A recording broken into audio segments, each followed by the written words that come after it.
bêtises dans My Hero Academia. Numéro 1. L'ancien héros numéro 2 est désormais numéro 1 au Japon. C'est un mec qui fait du feu. Vraiment, y a pas d'alter plus efficace pour sauver des vies? Pour tuer des mutants, je dis pas, mais tu connais beaucoup de situations de sauvetage où t'as besoin de tout cramer? Attention! Ce bébé va tomber de la terrasse! Merde! Si seulement on avait un lance-flamme. Quoi? Un voleur! Et voilà madame, il ne fera plus de mal à personne. Madame? Voilà, ça t'apprendra à dire merci. Salarière. Numéro 2. Plus bas dans le classement, on arrive chez le numéro 8.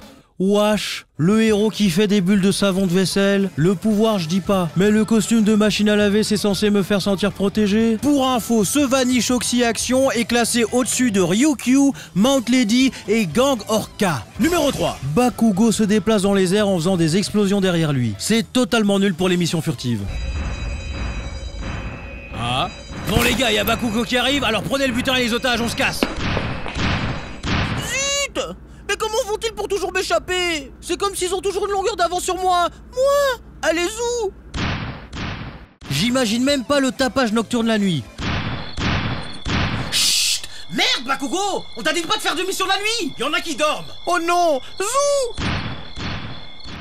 Et niveau observation, pas ouf, hein. Il a pas remarqué face à Ochako qu'une montagne de débris flottait au-dessus de lui? Oui, elle s'est presque mise à quatre pattes pour qu'il regarde le sol. Mais il n'a pas remarqué que rien ne retombait. Il n'a pas remarqué une grosse ombre se former sur lui. Pourquoi les spectateurs sont surpris? Ça se passe devant vous, bande de myopes. Et c'était quoi le plan d'Ochako? Elle se rend compte que si Bakugo n'avait pas fait puff, ils auraient ramassé 10 tonnes dans la gueule tous les deux. C'est la distraction la plus mortelle de l'histoire. Et essayer de le faire flotter ne sert à rien, il sait se déplacer dans les airs. Alors niveau mise en scène, la révélation pète la classe. Mais dans la diégèse, ça n'a aucun sens. Numéro 4. Pareil pour Todoroki et sa glace, hein.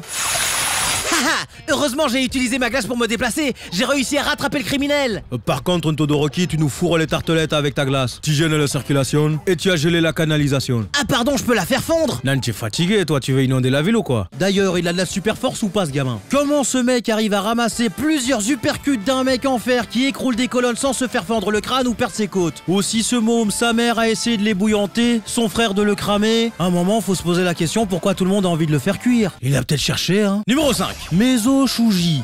Je crois que c'est le personnage qui m'a le plus déçu. Pendant 6 saisons, il nous a teasé avec son masque à la Kakashi. Est-il hideux? A-t-il été défiguré? Ou cache-t-il sous son masque le Kraken qui est la carte maîtresse de son pouvoir? Non. Tout ce qu'il cache, c'est une tête de Rayman et quelques balafres superficielles. Franchement, quel drama queen. Dans ta classe, t'as un mec ébouillanté, une fille rose cornue et une tête de piaf. T'es pas assez unique pour jouer les victimes. Numéro 6. Seiji. Ce gamin peut transformer n'importe qui en chili con carne au toucher. Où est-il? Faut l'envoyer au front. Une caresse sur Shigaraki, 40 minutes au four thermostat 12, bail de graillance avec la team et boum, problème réglé. Numéro 7. Tout le monde se moque de Mineta alors qu'il a l'un des pouvoirs les plus cheatés. Tu veux voir ce que ça donnerait Mineta contre un super vilain? Ça donne ça.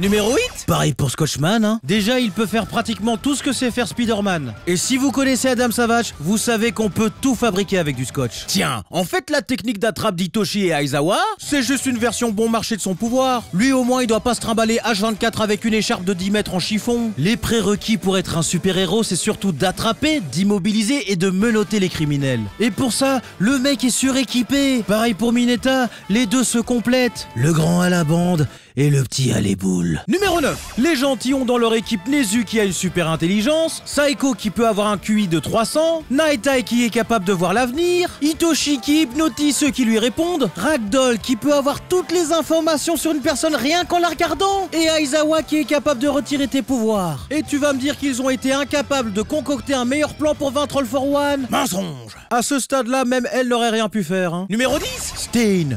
On est d'accord qu'il a léché des mineurs, là. Ah, c'est malaisant. C'est pas comme Suyu. Lui, il est obligé de se rapprocher de toi et ingurgiter ton sang. Il a eu de la chance, il aurait fait quoi contre la fille avec la peau acide? Il y a un peu trop de pouvoir basé sur le fait d'avaler des trucs dans cette saga pour moi. Surtout Sun Eater. Le mec a fait un canon à plasma en combinant tout ce qu'il a bouffé. Mais quel genre de bête de la forêt interdite est-ce qu'il a graille pour être capable de faire ça? Bonjour l'intoxication alimentaire? Ah, il doit faire péter les chiottes de Touyoué, hein.